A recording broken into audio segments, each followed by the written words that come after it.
राधे श्री राधे, राधे राधे गोविंदा।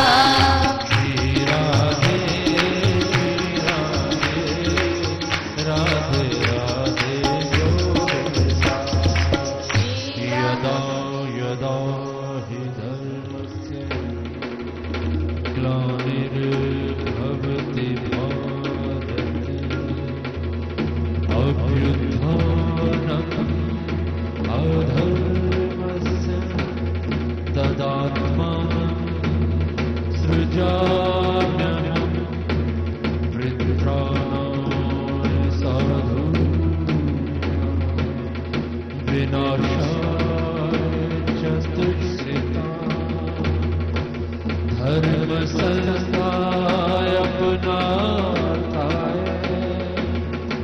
संभयामि युगे युगे।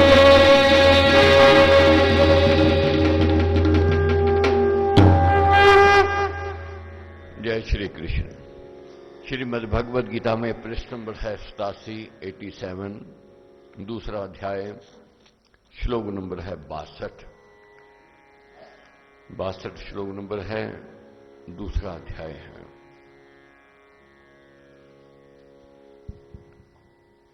बहुत यत्न प्रयत्न करते हैं कि सुखी रहें, प्रसन्नता मिलती रहे, मगर देखते हैं कि सुख के साधन भी मिल रहे हैं, सुविधाएं भी मिल रही हैं, मगर फिर भी दुखी के दुखी, हताश के हताश, उदासीनता ने घिरा हुआ है। कारण क्या है उदासी का, निराशा का, हताशा का? ये है कामनाएं। कामनाएं व्यक्ति को दुख की ओर ले जा रही हैं। हम सोचते हैं कि ये वस्तु, ये पदार्थ हमें मिल जाएगा तो हमें जीवन हमारा सुखमय हो जाएगा, मगर क्या स्थिति होती है?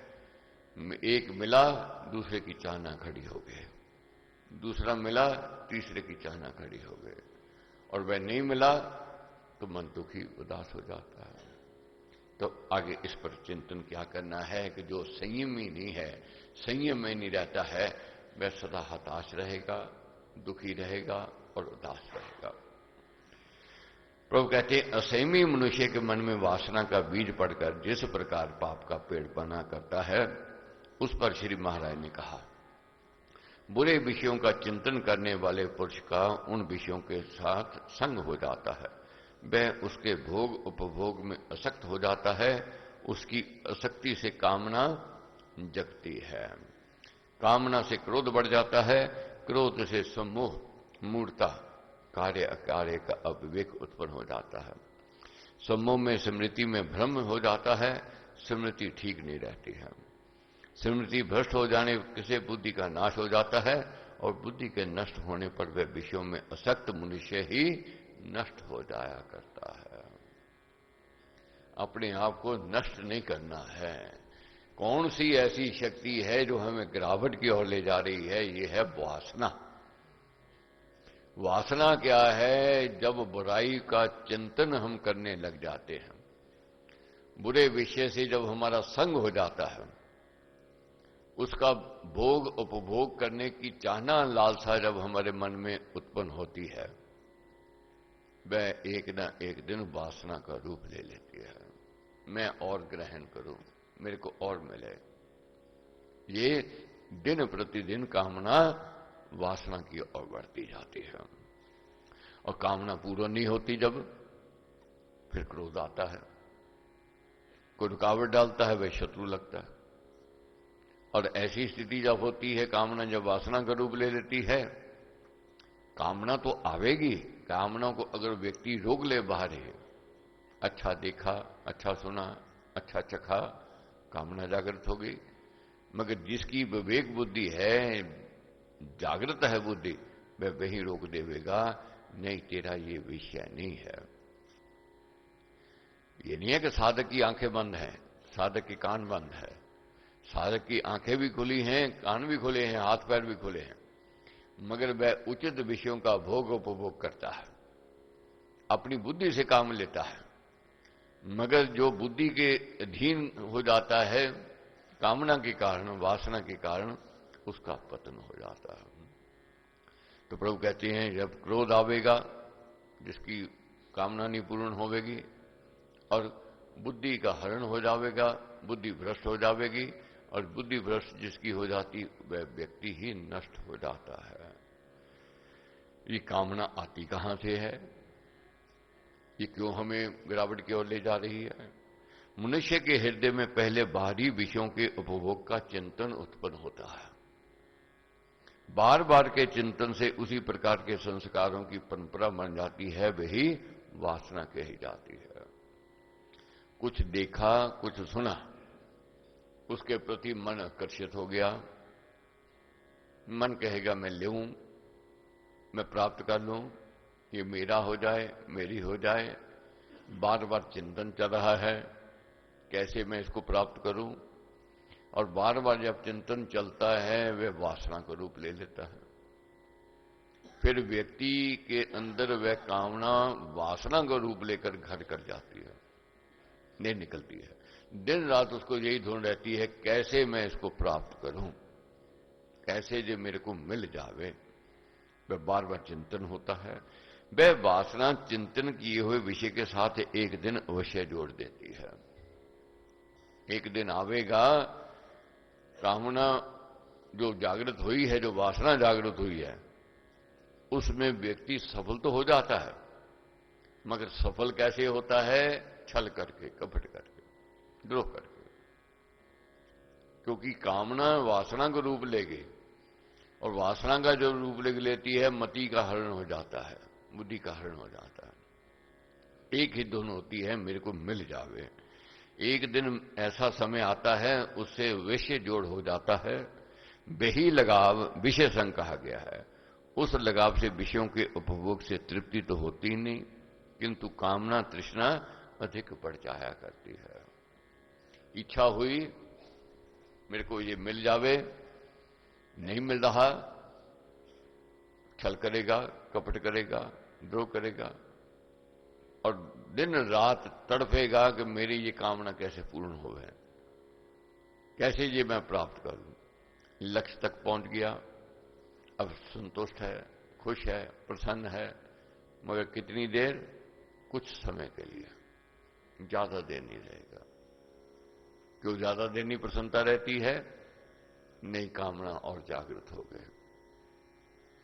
चाहना थी कि मेरे पास साइकिल है, स्कूटर की चाहना हुई, स्कूटर मिल गया। कुछ दिन प्रसन्नता हुई, आनंद आया, नहीं अब स्कूटर नहीं, मेरे को कार चाहिए। अब धुन हो गई कार की, अब कार मिल गई, कुछ दिन आनंद आया, धन्यवाद किया मालिक का, परमेश्वर का, मगर ज्यादा देर चलता नहीं है आनंद। दूसरे की बड़ी गाड़ी देख ली, अच्छा मॉडल देख लिया, मन में सोच आ गई ये गाड़ी मेरी अच्छी नहीं है, वो मॉडल अच्छा है, मैं ले लिया। कुछ दिन के बाद मन फिर उब गया, अब नया मॉडल आ गया है, ये नया रंग चाहिए।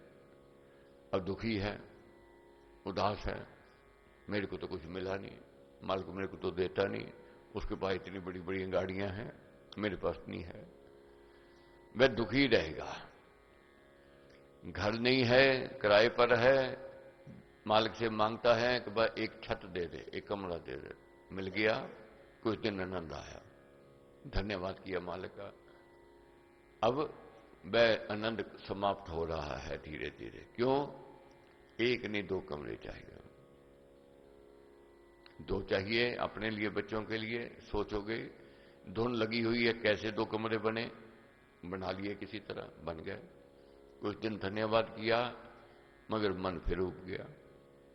दो नहीं, एक ड्राइंग रूम डाइनिंग रूम भी चाहिए। उसके लिए छल कपट किया, यत्न किया, प्रयत्न किया, मिल गए। अब गेस्ट रूम चाहिए। कामना बढ़ती जा रही है, कहां किसको ठहराएंगे, कहां बिठाएंगे, ड्राइंग रूम अच्छा चाहिए, ये सोच आ गई। अब सब मालिक ने दे दिया, कुछ दिन आनंद आया, अब मेरी लोकेलिटी अच्छी नहीं है, मेरा घर छोटा है, उसका घर बड़ा है, ये सोच आ गई।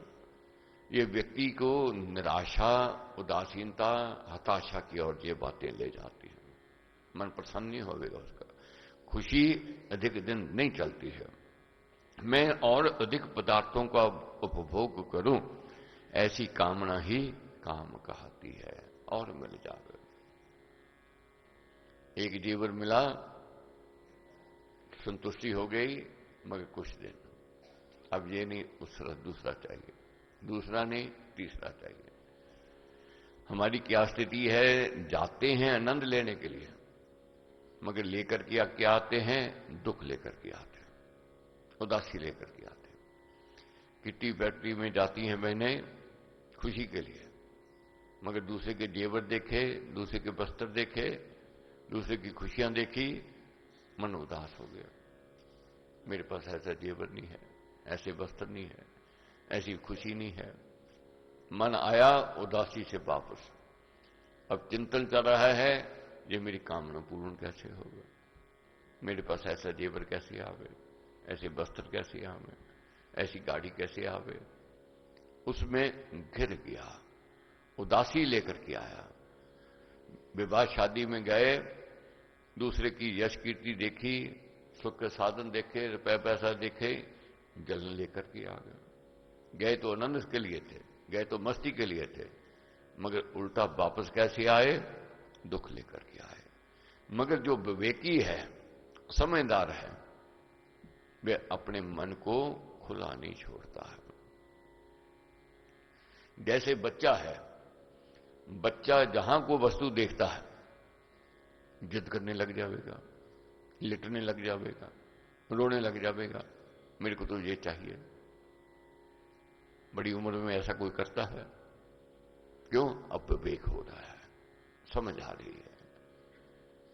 पहले पैसे की कदर नहीं थी, जब कमाने लग गया अब समझ आ गई इसकी क्या कीमत है।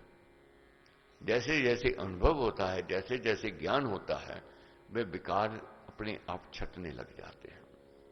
इसलिए ज्ञान की ओर बढ़ना है। किस्मत से ज्यादा नहीं मिलना, समय से पहले नहीं मिलना। तू छल कर ले, तू कपट कर ले, तू द्रोह कर ले, जो भाग्य में लिखा है वही मिलने वाला है। अब मिलने वाला वही है तो भाग्य बदले कैसे? कर्मों से बदलेगा, अपने व्यवहार से। जब तक हम अधिकारी नहीं बनेंगे तब तक प्राप्ति नहीं हो सकती है। तो आगे क्या समझाते हैं? किसी की भी सब कामनाएं कभी पूर्ण नहीं होती है। कितना बड़ा अमीर भी क्यों ना हो, कितनी शहनशाही क्यों ना हो, कितने उसके पास सुख के साधन क्यों ना हो, मगर उसकी कामना कभी सभी की सभी पूर्ण नहीं होगी। कोई ना कोई चुभन रहेगी। संसार की सारी दौलत भी एक प्राणी को मिल जाए, संसार के सभी सुख भी एक प्राणी को मिल जाए, तब भी वह अतृप्त है, वह तृप्त नहीं है।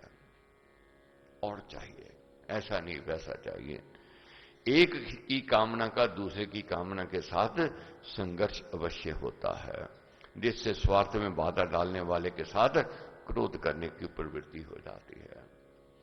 वस्तु एक है, कमरा एक है, गाड़ी एक है, लेने वाले कई हैं घर में।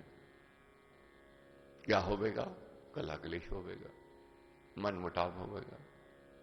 वो कहेगा मेरे को मिल जाए, कहेगा मेरे को मिल जाए। झगड़ा शुरू हो गया, संघर्ष हो गया, मन मुटाव शुरू हो गया। कारण कामना जुड़ गई उसमें। ये तो मेरा है, मेरा अधिकार है, मेरे को मिलना चाहिए। ये सोच आ गई।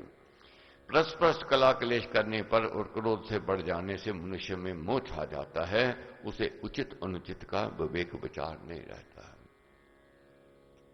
जब कामना जागृत हो जाती है, वस्तु एक, लेने वाले अनेक, झगड़ा होवेगा, कलह क्लेश होवेगी और वाणी बिगड़ेगी, वाद विवाद होवेगा, बड़े छोटे की इज्जत खत्म। तो क्या है? ऐसी स्थिति में उचित अनुचित का विवेक नहीं रहता है। ऐसे शब्द बोल देगा व्यक्ति जो नहीं बोलने चाहिए थे, तीखे, कड़वे, चुभने वाले। कौन सी शक्ति करवा रही है? ये वासना करवा रही है, कामना करवा रही है। क्योंकि वह पूर्ण नहीं हो रही, दूसरा शत्रु लग रहा है, विरोधी लग रहा है। ऐसे अविवेक से मनुष्य की स्मृति भ्रष्ट हो जाती है। उसको ये भी ज्ञान नहीं रहता है कि इस समय क्या कहना है और करना है, उचित है या अनुचित है। बहुत बार देखोगे जीवन में जब कामना वासना बढ़ जाती है, नहीं कोई पूर्ण करने देता, रुकावट डालता है, आंखें लाल कर लेवेगा, नशे फैला लेवेगा, क्रोध में आ जाएगा, वाणी बिगड़ जाएगी, व्यवहार बिगड़ जाएगा। मगर जब वासना वह शांत होती है फिर वही व्यक्ति पछताने लग जाता है कि मेरे को तो ये नहीं कहना चाहिए था, मेरे को ये नहीं करना चाहिए था, मैंने क्यों किया, मैं तो ऐसा कभी विचार नहीं कर सकता था। अपने में चिंतन चलता है कि ये कैसे हो गया, फिर उत्तर क्या मिलता है, उस समय वासना का भूत सवार था। प्राणी ने नहीं किया, उस वासना ने वह करवाया। इसलिए उस वासना को शांत रखना है। अगर वासना बेकाबू हो जाएगी तो व्यक्ति को भ्रष्ट कर देगी, नष्ट कर देगी। स्मृति के भ्रष्ट हो जाने पर सत्य असत्य की ज्ञान की वृद्धि का नाश हो जाता है। बुद्धि के नाश से पाप का पेड़ इतना विशाल हो जाता है, अज्ञान इतना प्रबल हो जाया करता है कि उससे अंत में उस मनुष्य का ही नाश हो जाता है। वासना जब बढ़ जाती है, व्यक्ति छल करेगा, कपट करेगा, द्रोह करेगा, झूठ भी बोलेगा, धोखा भी देगा। पाप का पेड़ इतना विशाल हो जाता है कि व्यक्ति गिरावट की ओर जाता ही जाता है। एक झूठ बोलता है तो उसको सत्य बनाने के लिए 1000 झूठ बोलने का प्रयत्न करता है, मगर फिर भी वह असत्य ही रहता है। तो पाप बढ़ते ही जाते हैं। जब पाप बढ़ते जाते हैं तो ऐसे मनुष्य का नाश हो जाता है, उसकी आत्मा का ही पतन हो जाता है, आत्मा का भी फिर पतन होता है। इस कारण विवेकी मनुष्य को चाहिए कि ये बुराई कोई विचार ही हृदय में ना आने दे, पाप के संकल्पों को बाहर ही रोक देवे। अगर इससे बचना है बुराई से तो इस पाप को बाहर ही रखना है। अगर अंदर आ गया तो ये घर कर जाएगा।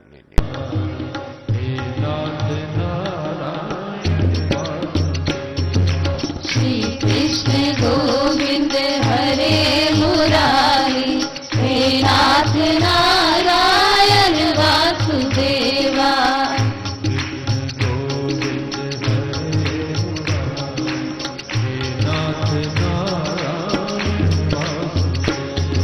श्री कृष्ण गोविंद हरे मुरारी, हे नाथ नारायण वासुदेवा। गोविंद हरे मुरारी, हे नाथ नारायण वासुदेवा। हे नाथ नारायण वासुदेवा, हे नाथ नारायण वासुदेवा।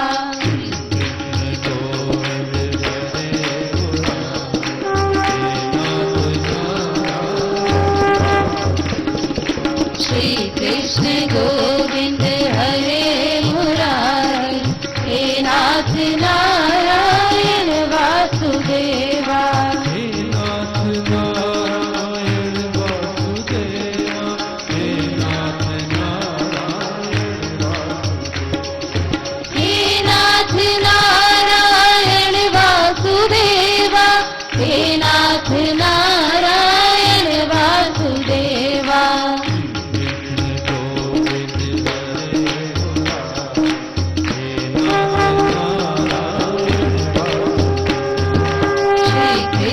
गोविंद हरे मुरारी, हे नाथ नारायण वासुदेवा।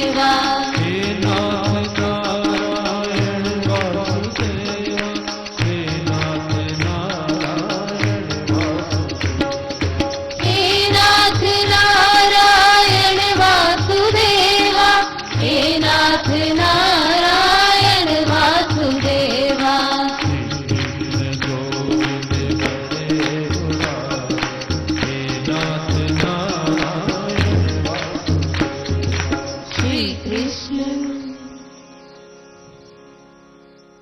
कामनाओं के पीछे भागने वाला सदा दुखी रहेगा, हताश रहेगा, उदास रहेगा, तो फिर सुखी कौन रहेगा? तीन लोक का समझिए सार, राम नाम सभी सुख का। सुखी वही है जो परमेश्वर से जुड़ा हुआ है, परमेश्वर में भरोसा किए हुए है, जिसको परमेश्वर पर विश्वास है, वही सुखी है। अब आगे चिंतन करना है। परंतु अपने आत्मा अथवा मन को स्वाधीन रखने वाला, श्लोक नंबर है 64, 90 पृष्ठ नंबर है। परंतु अपने आत्मा अथवा मन को स्वाधीन रखने वाला जन राग द्वेष से रहित अपने वश में की हुई इंद्रियों द्वारा विषयों में विचरता हुआ भी प्रसन्नता को प्राप्त करता है। इसमें कैसे विचरे ये बताया है। वह आत्मज्ञानी उचित विषयों का उपभोग करके भी प्रसन्न रहता है, उसमें तृष्णा और क्रोध आदि दोष उत्पन्न नहीं होते और उसका आत्मा अज्ञान के अंधकार से ऊपर विमल बना रहता है। जैसे उदाहरण है, अभी सुनी है कि बच्चा हट करता है, जिद करता है, बार बार कुछ भी दिखाई दे जाए उसको, थोड़े से आकर्षण में भी फिसल जाएगा, मगर जैसे जैसे विवेक बढ़ता है फिर उसकी वह स्थिति नहीं रहती है। इसी प्रकार साधना जो करता है, साधक जो है, जो ज्ञान की प्राप्ति की लालसा लेकर, इच्छा लेकर के आया है, जैसे जैसे बोध होता है, जैसे जैसे ज्ञान बढ़ता है, वैसे वैसे उसकी इंद्रियां उसके वश में, उसके कंट्रोल में आनी आरंभ हो जाती है। अब गाड़ी है, स्पीड गति तो उसकी बहुत तेज है, नए नए मॉडल आ गए, नौजवान लड़के को मिलती है तो थ्रिल, उसको मजा आता है, और तेज और तेज और दौड़ावेगा। मैं नहीं जानता है, नहीं सोचता है इसका अंत परिणाम क्या। उसको कह दो कि भी एक्सीडेंट हो जाए, मौत हो, क्या कहेगा? फिर क्या हो गया मौत आके? तो अभी निडरता है, अभी प्यार नहीं है परिवार के प्रति, जीने में अभी वह लगाव नहीं है। मगर जैसे जैसे परिवार के प्रति प्रेम होगा, अपनी जिम्मेदारियां समझेगा, अपनी ड्यूटी समझेगा, अपने जीवन की शरीर की कीमत जानेगा, वही गाड़ी है। अब कभी चलाओ, तेज चला, नहीं चलावेगा। क्यों? मैंने मरना है? क्यों मैंने एक्सीडेंट करना है जो तेज चलाने के लिए कह रहे हो? नहीं चलावेगा। अरे भाई, तू पहले तेज चला रहा था, गाड़ी वही है, व्यक्ति तू ही है, तो अब क्या हो गया? क्या कहेगा? वहां पहले ना समझी थे, पहले अज्ञानता थे, अब समझ आ गई है कि कीमत मेरे शरीर की क्या है। यही जीवन है, यही इसका कंट्रोल अपने वश में रखना है। बहुत गति से जैसे गाड़ी चलती है, वाहन चलता है, ये भी मन बहुत तेजी से चलता है और बहुत इसकी स्पीड है। इसको लगाम लगानी पड़ती है, इसको कंट्रोल में रखना पड़ता है। वही रखता है, लगाम लगा के कंट्रोल में रखता है, जो विवेकी है, जिसको ज्ञान प्राप्त है। इसलिए ज्ञान श्रेष्ठ कहा गया है। ज्ञान की ओर बढ़ना है। जैसे जैसे ज्ञान बढ़ेगा, जैसे जैसे अनुभव होगा, वैसे वैसे कंट्रोल अपने पर होना आरंभ हो जाएगा। पहले जो बचपन में वृत्तियां डी कंट्रोल होती थी, बेकाबू होती थी, क्या अब होती हैं? वे नहीं होती। अनुभव हो गया, अभ्यास हो गया, ज्ञान की वृद्धि हो गई, और जैसे जैसे और ज्ञान बढ़ेगा, अनुभव बढ़ेगा, अभ्यास होगा, जहां अशांति है फिर आगे को वही शांति की ओर मन चले जाएगा। बहुत बार जीवन में देखोगे ऐसी परिस्थिति भी आती है, बढ़ती उम्र होती है, मगर स्वभाव उसका बच्चों जैसा होता है, नौजवानों जैसा होता है। व्यक्ति क्या कह देते हैं? वे उम्र तो बढ़ गई मगर अभी वृत्ति इसके कंट्रोल में नहीं है, अभी इसका अपने ऊपर कंट्रोल नहीं है, उसकी इज्जत नहीं रहती है। साधक तो बने, साधना तो करे, वर्षों लगावे, अगर पहले वैसे का वैसा है तो लोग क्या कहेंगे? सत्संग इसको लगाने, अभी सत्संग नहीं लगा है। जैसे भोजन कोई कर रहा है मगर स्वास्थ्य फिर भी साथ नहीं देता है, कमजोरी है, कह देते हैं इसको अन्न लगता नहीं, इसको भोजन पचता नहीं।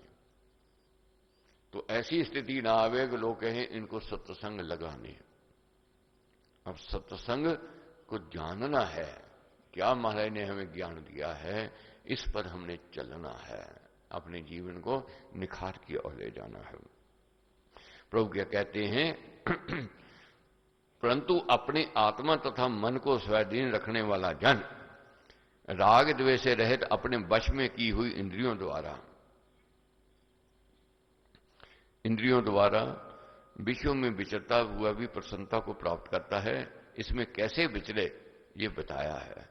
वह आत्मज्ञानी उचित विषयों का उपभोग करके भी प्रसन्न रहता है, उसमें तृष्णा और क्रोध आदि दोष उत्पन्न नहीं होते, उसका आत्मा अज्ञान के अंधकार से ऊपर विमल बना रहता है। ऐसी प्रसन्नता के होने पर उस आत्मज्ञानी के सर्व दुखों का नाश हो जाता है। प्रसन्न जन की बुद्धि तुरंत स्थिर हो जाती है। परमेश्वर भक्त जो है, जो साधक है, जो कंट्रोल करना जान गया अपनी इंद्रियों को पर, वही सुखी है। नहीं तो जैसे कहते हैं ना, वाहन है कंट्रोल में नहीं है तो एक्सीडेंट निश्चित है, वह मौत का कारण बन सकता है। कंट्रोल करना है अपनी इंद्रियों पर। प्रसन्न जन की बुद्धि तुरंत सुस्थिर हो जाती है आत्मज्ञान से, इंद्रियां संयम से। कैसे? आत्मज्ञान से, इंद्रियां संयम से, मन को वश में करने से मनुष्य को प्रसन्नता प्राप्त हुआ करती है। इन बातों की ओर ध्यान देना है। एक तो आत्मज्ञान, दूसरा इंद्रियां संयम, तीसरा मन को वश में करना है। मन के मालिक बनना है, मन के नौकर नहीं बनना है। हम आज नौकर बने हुए मन के गुलाम बने हुए हैं। जो मन करता कहता है वही हम करते हैं। तो महाराज हमें समझाते हैं, सेनापति बनो। सेनापति को विश्वास होता है अपनी सेना पर कि मैं जो आर्डर दूंगा सेना को मानना पड़ेगा। अगर सेनापति को अपने विश्वास नहीं है अपने आर्डर पर, तो सेना कभी मानेगी नहीं, वह विद्रोह कर देगी, वह नहीं मानेगी। कुशल सेनापति वही है जो कठोर है, अपने आर्डर पर चलता है।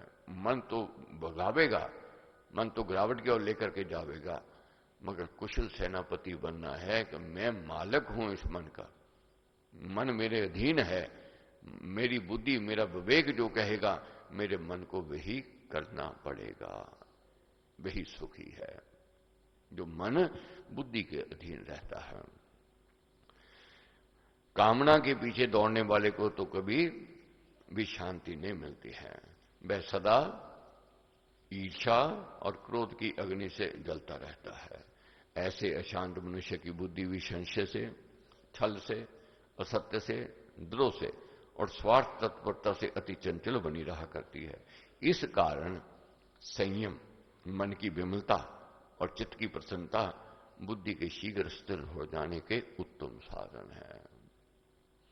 अगर विवेक नहीं है, जागृत नहीं है, बुद्धि का कंट्रोल नहीं है मन पर, तो ऐसा व्यक्ति ईर्ष्या में रहेगा, ईर्ष्या सतावेगी, और ईर्ष्या सतावेगी, क्रोध आवेगा, क्रोध आवेगा, वैसा व्यक्ति फिर छल भी करेगा, कपट भी करेगा, और उसका मन कभी भी शांति की ओर नहीं जावेगा, सदा अशांत रहेगा, दुखी रहेगा, उदास रहेगा। तो ऐसे व्यक्ति संशय में रहता है, भ्रमी बना रहता है और छली होता है और झूठ का सहारा लेता है, स्वार्थी रहेगा। मगर जो व्यक्ति अपनी इंद्रियों को कंट्रोल में किए हुए हैं, वह सत्य पर चलता है, धर्मपरायण है और सुखी है, और वही प्रसन्नचित्त है। प्रसन्नता की ओर हमने बढ़ना है। प्रसन्नता सबसे बड़ी दौलत है। दौलत बेशुमार राजा है, मगर मन बुझा हुआ है, उदास है, तो वह दौलत सुख नहीं देने वाली है। अगर मन शहंशाह है तो प्रसन्नता है। मन चंगा कि जग चंगा, मन को अच्छाई की ओर लेकर के जाना है। अब कैसे होवेगा? परमेश्वर से जुड़ने से होता है। ध्वनि लगाते हैं, फिर आगे इसका चिंतन करते हैं। गोविंद बोलो हरि गोपाल।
है श्लोक नंबर 66।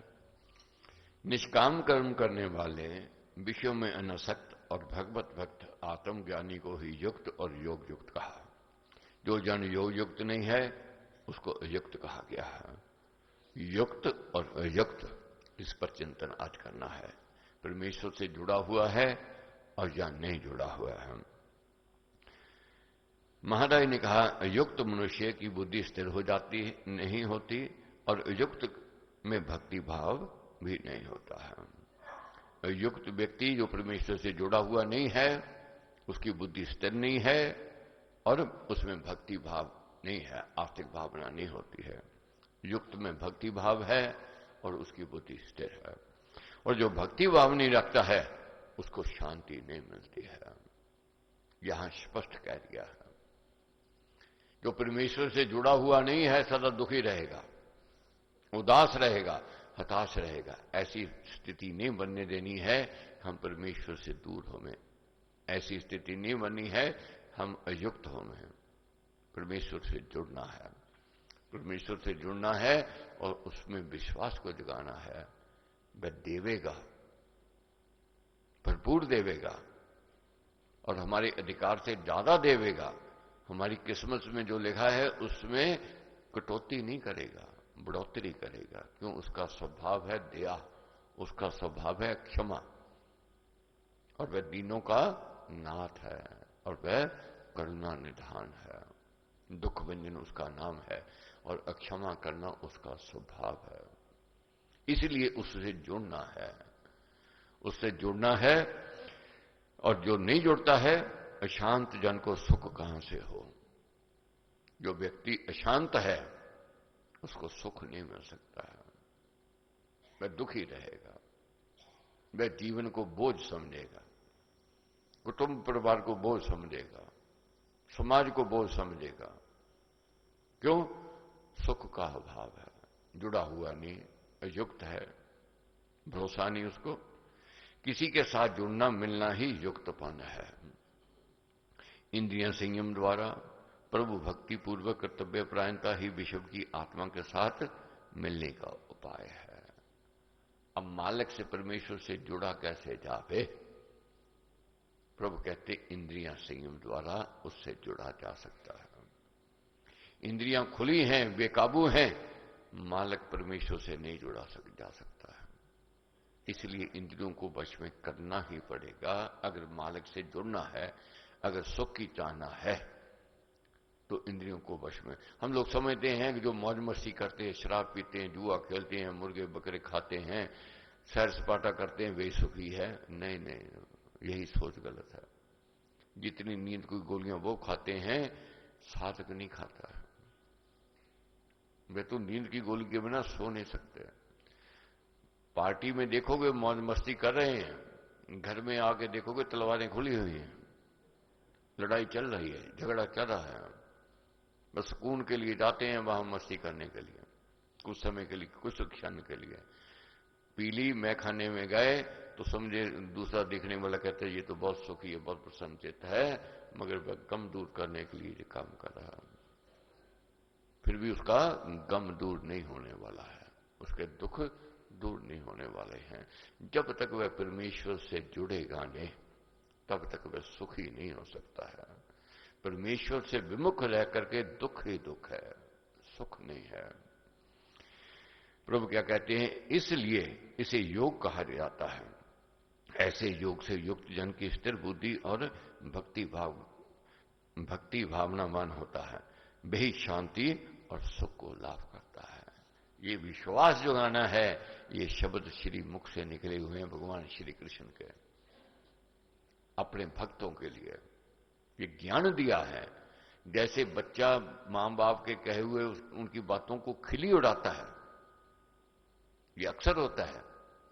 मां बाप को ये कहेगा जी ये जनरेशन गैप है, आपकी सोच जो है पिछड़ गई है। मगर जब खुद मां बाप बनता है वही बच्चा, फिर वही बात समझाता है अपने बच्चों को, नहीं ऐसा नहीं करना चाहिए, ऐसा क्यों करते हो। पहले खिल्ली उड़ाता था, मजाक करता था बात बात पर, अब वही बात कह रहा है। क्यों? अब अनुभव हो गया, अब ज्ञान हो गया, समझ आ गई है। इसलिए जब तक अज्ञानता है, व्यक्ति मौज मस्ती समझता है, ढूंढता है कहां, मैं खाने में, जुए खाने में।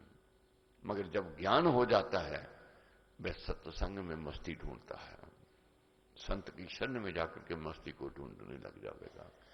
वही सच्ची मस्ती है, वही सच्चा सुख है।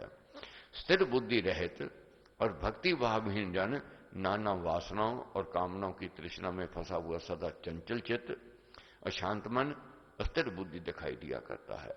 वह अशांत मन वाला मनुष्य दुविधा में पड़ा बना रहता है। वह सदा निराश, हताश और उदास दिख पड़ता है।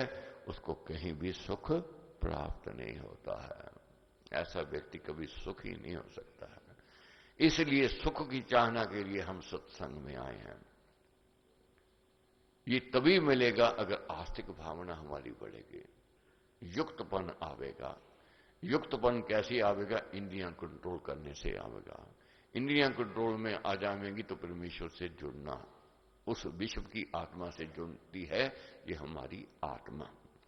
निश्चय से विषयों में विचरती हुई इंद्रियों के पीछे जो मन प्रेरित किया जाता है, इंद्रियों के साथ भटकाया जाता है, वह इंद्रियों की का अनुगामी मन इस साधु की बुद्धि को ऐसे हरण कर लेता है जैसे पानी में नौका को बाजू खींच कर ले जाती है।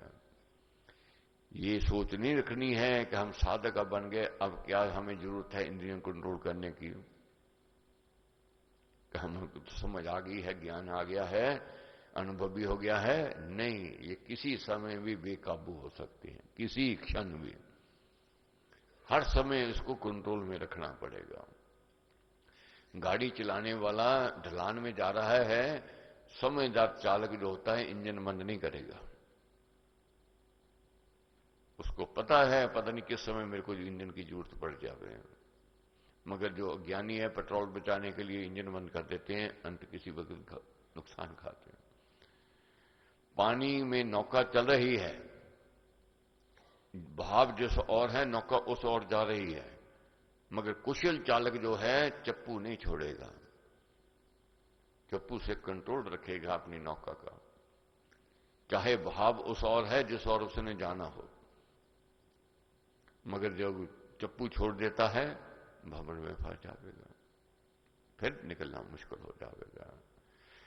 पानी नौका है, हवा का थोड़ा भी झोंका आवे उस और नौका भाग जाएगी। मगर समझदार जो नौका वाला है नौका को खुली नहीं छोड़ता है, बांध के रखता है, बांध के रखेगा। वो जानता है कि ये थोड़ा सा भी हवा का झोंका आया ये खिसक जाएगा। इसलिए साधु को हर समय सजग रहना पड़ेगा, सचेत रहना पड़ेगा। किसी समय भी गिरने का भय है, डर है। चढ़ना बहुत मुश्किल है मगर ऊपर से गिरना बहुत आसान है। गिरते समय पता नहीं लगता कब गिर जावे, इसलिए सजगता अति आवश्यक है। जैसे पानी नौका को बाजू खींच ले जाती है, मनोमुखी मनुष्य का मन इंद्रियों के साथ विषयों में दौड़ता रहता है, वह मन साधनशील की बुद्धि को भी बल से खींचकर बाहरी विषयों में ले जाता है।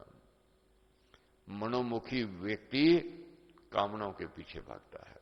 साधक की बुद्धि भी कभी कभी इस कामनाओं में फिसल जाती है। इसलिए साधक को अधिक सजग रहना पड़ेगा। कपड़ा साफ है तो फिर अधिक सजगता जरूरी है। पहले ही मैला कुचला है, दाग पड़े हुए, एक और दाग लग गया तो कोई फर्क नहीं पड़ने वाला है।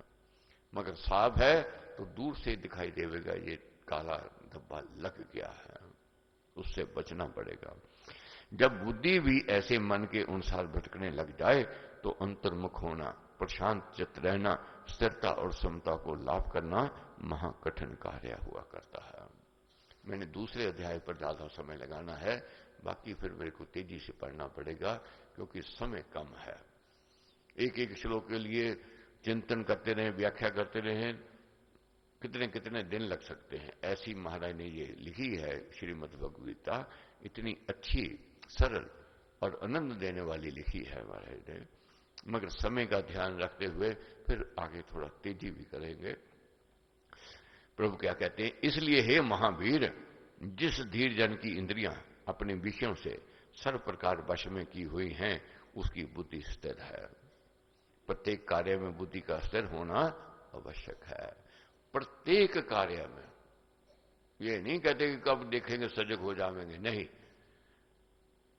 छोटी सी भी बुराई भयंकर रूप ले सकती है। महाराज कहते हैं छोटा सा रोग मौत का कारण बन सकता है, और इसी प्रकार छोटी सी बुराई गिरावट की ओर ले जाती है। तो बचना पड़ेगा इससे। जहर जो होता है कम मात्रा में होता है, मगर कितना ज्यादा भोजन हो उसको विष में कर देगा। दूध कितना बढ़िया है, थोड़ा सा भी खट्टा डाल जावे दूध फट जाएगा। तो सजगता अति आवश्यक है। गृहिणी दूध को ऐसे खुला नहीं छोड़ती है, उसको पता है कि अनदेखी की ये फट जाएगा, कामकाली रहेगा। इसलिए साधक सदा सजग रहता है, स्थित रहता है। कर्म योग में, कर्तव्य के पालन में, आध्यात्मिक मार्ग में और भक्ति धर्म में तो बुद्धि का स्थिर होना अति आवश्यक कहा गया है। जिस मनुष्य की बुद्धि कर्तव्य कर्म को करते हुए सत्य पर, न्याय पर, उचितता पर, धर्म पर, करने योग्य अपने स्वाभाविक कर्म पर और अपने शुद्ध लक्ष्य पर टिकी हुई है हो, वह मनुष्य स्थिर बुद्धि कहा जाता है। जो व्यक्ति अपने लक्ष्य की ओर बढ़ता है वही स्थिर बुद्धि वाला है। अपने लक्ष्य की ओर जाना है। लक्ष्य क्या है? मानव तन मिला है मोक्ष की प्राप्ति, परमेश्वर से मिलना है। अपनी इंद्रिय संयम द्वारा इस आत्मा को उससे जोड़ना है, नहीं तो वही भटकन, वही आना जाना, वही कीड़े मकोड़ों का जन्म, पशु पक्षियों का जन्म, राग द्वेष से, सुख दुख से, हानि लाभ से, अनुकूल प्रतिकूल संयोग से, शीत ओशन से और मान अपमान आदि से भी जो साधक अपने कर्तव्य कर्म का त्याग ना करे वही स्थिर मति वाला है। बहुत बार स्थिति ऐसी आती है, यश कीर्ति मिलती है, हमारा मन करता और काम करें, और कभी ऐसी स्थिति भी आती है अब कीर्ति मिलती है, कहते काम छोड़ दो, क्या करना है। बहुत बार ऐसा भी देखा है, परिवार में कुटुंब में देखते हैं बच्चों ने वाह नहीं की तो मन दुखी हो गया, मेरे को क्या जरूरत पड़ी है इनके लिए मरने की। समाज ने वाह नहीं की तो क्या जरूरत पड़ी है मेरे को मरने की। प्रभु कहते हैं साधक के लिए क्या है, यश मिले या अपयश मिले, अब कीर्ति है या कीर्ति है, सुख है या दुख है, लाभ है या हानि है, मगर अपना धर्म निभा रहा है, अपनी ड्यूटी कर रहा है, वही स्थिर मति वाला है। इसलिए अपनी ड्यूटी नहीं छोड़नी है। ऐसे साधक के लिए सम रहना, द्वंद्वों का सहना, इंद्रियों का संयम और मन का वशीकार बहुत ही उपयोगी साधन है। इन्हीं से स्थिर बुद्धि मनुष्य पहचाना जाता है। क्या कहते हैं? द्वंद्वों का सहना, ये दुख सुख सहन करने ही पड़ेंगे, ये ताप सहना ही पड़ेगा। कोई कहे ताप में सहन नहीं करूंगा, नहीं हो सकता है। गर्मी सर्दी सहन करनी ही पड़ेगी, मान अपमान सहन करना ही पड़ेगा, और इंद्रियों का संयम और मन का वशीकार ये अति आवश्यक है। यही स्थिर बुद्धि की पहचान कही गई है। जय जगदीश हरे स्वामी, जय जगदीश हरे।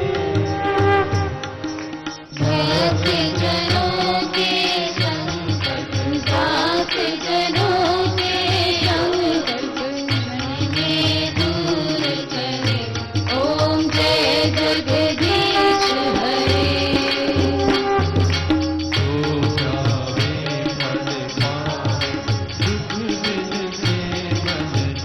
स्वामी दुख बिन से मन का, सुख संपत्ति घर आवे। ओम जय जगदीश हरे।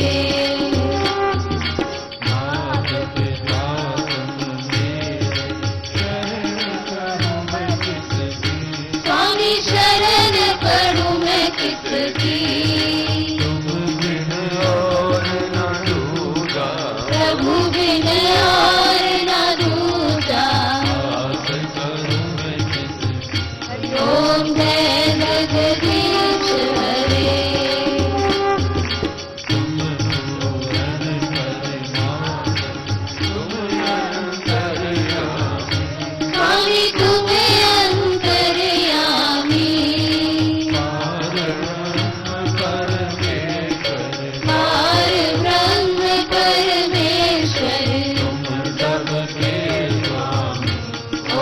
जय जगदीश हरे।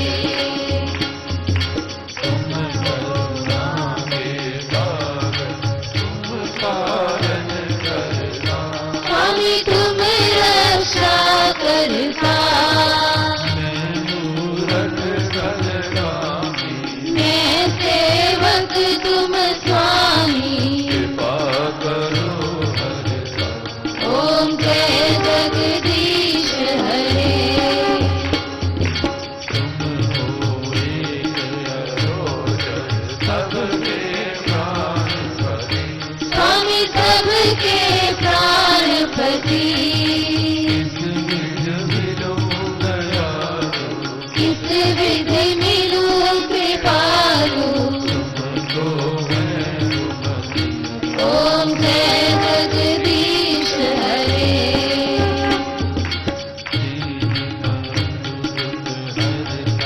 ठाकुर तुम मेरे, स्वामी रक्षक तुम मेरे, करुणा हस बढ़ाओ। अपनी शरण लगाओ। और परम तेरे, ओम जय जगदीश हरे। विषय विकार मिटाओ, पाप हरो देवा। स्वामी कष्ट हरो देवा, श्रद्धा भक्ति बढ़ाओ, श्रद्धा प्रेम बढ़ाओ। संतन की सेवा। ओम जय जगदीश हरे। तन मन धन सब कुछ है तेरा। स्वामी सब कुछ है तेरा, तेरा तुझको अर्पण। तेरा तुझको अर्पण। दाता के मेरा, ओम जय जगदीश हरे। जगदीश हरे। स्वामी जय जगदीश हरे। जनों के संकट, दास जनों के अब तुम, बंसरी वाला दूर कर।